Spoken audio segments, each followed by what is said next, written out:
Every night, you disappear without leaving your bed. Your heart keeps beating. Your lungs continue drawing in air. Your brain remains alive and active. But the conscious observer inside you, the part that says, "I am here and this is happening to me," slowly fades into the dark. Then morning arrives. Light enters the room. You open your eyes, recognize your surroundings, and assume you are the person who went to sleep the night before. But are you? Sleep is often described as rest, as if the brain were a machine placed on standby. Yet that explanation is far too small. While you are unconscious, your brain is sorting memories, recalibrating emotion, maintaining its internal environment, and preparing the version of you that will wake up next. So when you fall asleep, where does your mind actually go? To answer that question, begin with a paradox. Sleep is dangerous. A sleeping animal cannot watch for predators, protect its young, or respond quickly to a threat. Its muscles relax, awareness narrows, and reaction time collapses. Picture an early human lying in darkness while movement passes through the grass nearby. For hours, the body remains exposed to a world it cannot fully monitor. From an evolutionary perspective, this looks like a terrible survival strategy. If physical rest were the only goal, nature could have created something safer, a body that recovers while the mind remains alert to danger. But that is not what happened. Across the animal world, sleep survived because its internal processes are valuable enough to justify the risk. The body surrenders awareness of the outside world so the brain can perform work that waking consciousness interrupts. Sleep is not merely rest. It is a mandatory biological trade-off. And the first clue lies in the fact that sleep is not one continuous state. During a typical night, your brain moves through repeating cycles of non-rapid eye movement sleep, called NREM, and rapid eye movement sleep, called REM.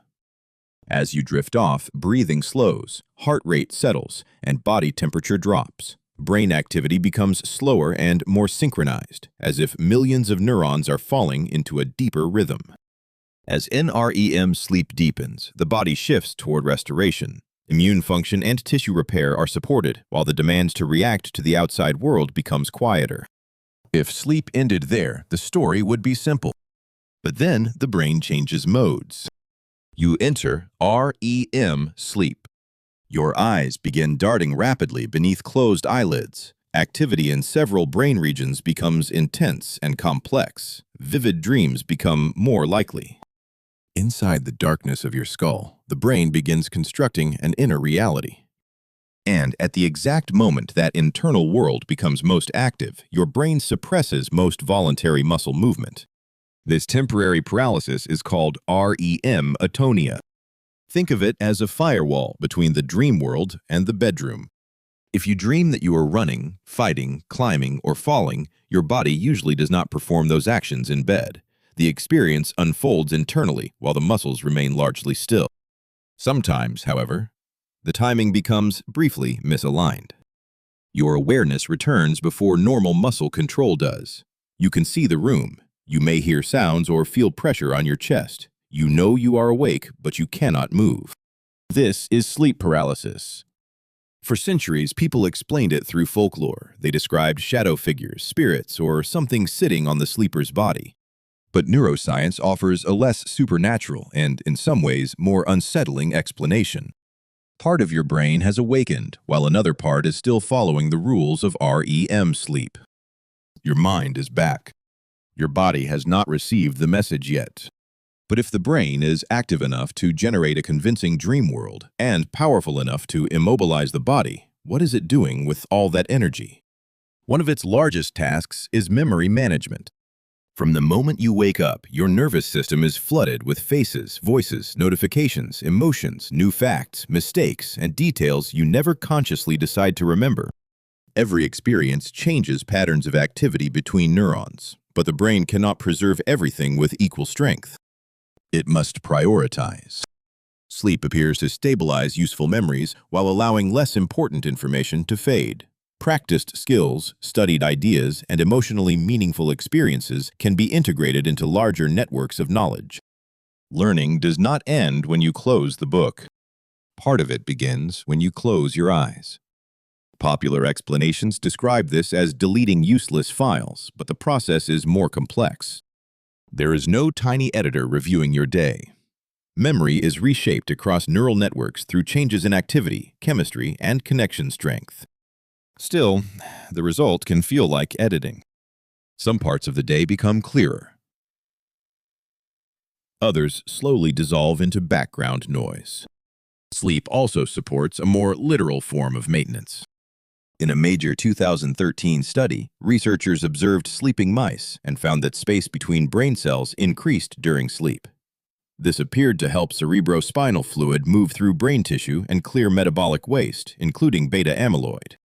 The finding helped draw attention to what is now called the glymphatic system, a waste clearance pathway involving fluid movement around the brain. The measurement came from mice, so it should not be presented as an identical change in every human brain. Researchers are still studying how this process works in people. But the larger message remains powerful. Sleep is not when the brain abandons itself. It is when the brain creates the conditions for maintenance. While your conscious mind is absent, the biological infrastructure supporting that consciousness is being serviced in the dark. And this leads directly to dreams. Dreams are a strange demonstration of what the brain can do without the outside world. With your eyes closed and body still, the brain can generate rooms, faces, landscapes, danger, and emotion. It builds a world from fragments of memory and makes it feel real. For a few minutes, the brain becomes both the theater and the audience. And while the story is unfolding, you rarely stop to ask who built the stage. Dreams have been called prophecies, hidden wishes, random noise, and windows into the unconscious. Modern science has not reduced them to one explanation. Dreaming may reflect several overlapping processes rather than one purpose, but one strong possibility is that dreams emerge while the brain combines memory fragments, recent experiences, older knowledge, and unresolved emotion. That is why dreams can feel familiar and impossible at the same time.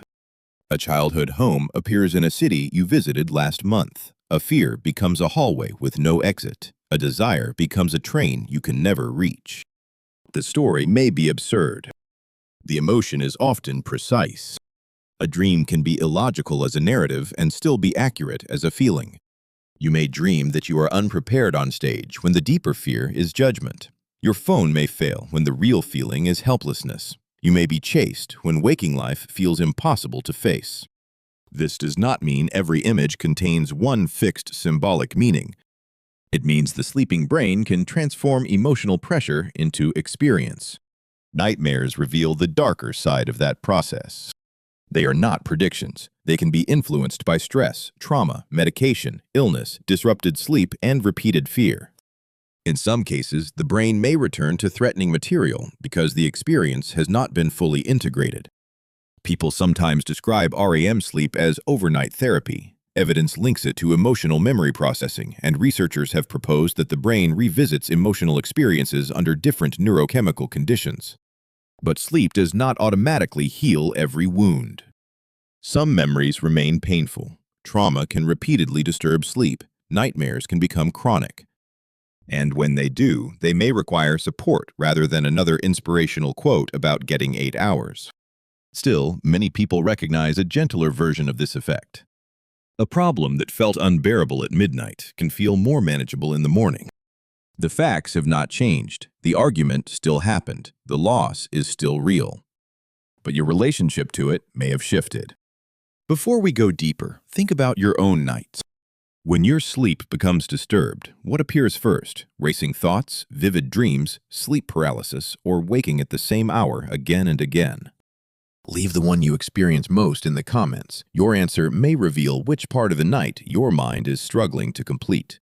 Now consider one of the most common sources of sleep anxiety, waking at 2 or 3 in the morning. Modern culture teaches us that healthy sleep should be one perfect, uninterrupted block. You close your eyes, disappear for 8 hours, and wake only when the alarm rings. Anything else feels like failure. History complicates that picture. Historian Roger Eckert documented references to first sleep and second sleep in pre-industrial Europe. Some people slept for several hours, woke quietly, and then returned to sleep. They prayed, talked, read by candlelight, reflected, or waited in the dark until sleep returned. This does not prove every society followed the same pattern. Historical sleep was shaped by culture, season, safety, work, age, and environment. But it does reveal something important. Waking during the night is not automatically evidence that your brain is broken. The real problem often begins with the meaning you assign to the awakening. You open your eyes, you check the time, you calculate how many hours remain. Then, you imagine tomorrow collapsing before it has even begun. Your body detects urgency, stress rises. The effort to force sleep makes sleep less likely. The bedroom becomes a testing room. The night becomes a performance you are afraid of failing. Modern life makes this worse. Artificial light extends the day. Screens and email bring stimulation into the bedroom. Social media keeps the mind comparing and reacting, while alarm clocks demand wakefulness even when sleep began too late.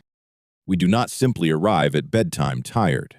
We arrive overstimulated, emotionally unfinished, and neurologically alert. Then we wonder why the mind refuses to become quiet. The mind is not a switch. It is a system that needs a transition. When that transition is shortened, the consequences reach beyond sleepiness. Inadequate sleep can affect attention, memory, judgment, reaction time, and emotional regulation. Ordinary frustrations begin to feel more threatening, and the pause between feeling and reacting becomes smaller. You do not merely become tired. You become a version of yourself with fewer internal resources. And that is where the science of sleep becomes deeply personal. Every day, you collect more than information. You collect emotional weight, a dismissive look, a difficult conversation, a moment of embarrassment, a sentence you wish you had answered differently, or a fear that follows you from room to room. Sleep does not erase these experiences, but it may change how they are connected to the rest of your mental life. Memories can be reorganized, new learning can be integrated with older knowledge, emotional intensity may shift. A solution can appear after the conscious mind finally stops forcing one. This is why sleep can change perspective without changing reality. You wake up to the same life, but not in exactly the same brain state. So where do you go when you sleep? You do not travel to another dimension. You go inward. You enter biological states in which awareness changes, memories are reshaped, emotions are recalibrated, the body is restored, and the brain maintains the conditions that make waking consciousness possible. The conscious narrator inside you becomes quiet. The deeper systems continue working beneath the surface. They do not decide which version of you deserves to exist. They do not judge your memories or design your personality. Through automatic processes, they influence what you remember, how strongly you feel it, and how prepared you are for the next day. The person who wakes in the morning is continuous with the person who fell asleep, but not perfectly unchanged. Some neural connections have strengthened, others weakened, hormones have shifted, and emotional reactions may have softened or intensified. The brain has passed through cycles of deep synchronization and vivid internal activity. You have not returned from another world. You have returned from Reconstruction. And perhaps that is the most unsettling and comforting truth about sleep. Every night, control leaves your hands. Your conscious voice disappears into darkness. Yet beneath that silence, the hidden work of keeping you human continues. There is still one question beyond this one. If sleep can help reshape emotional memory, why do some fears return night after night instead of becoming weaker? That is where recurring nightmares, trauma, sleep paralysis, and nighttime anxiety begin to intersect. Tell me which one you want decoded next: recurring nightmares, lucid dreaming, or why anxiety wakes you at the same hour. Because sleep is not the absence of your life. It is the hidden process that rebuilds you for the moment you open your eyes again.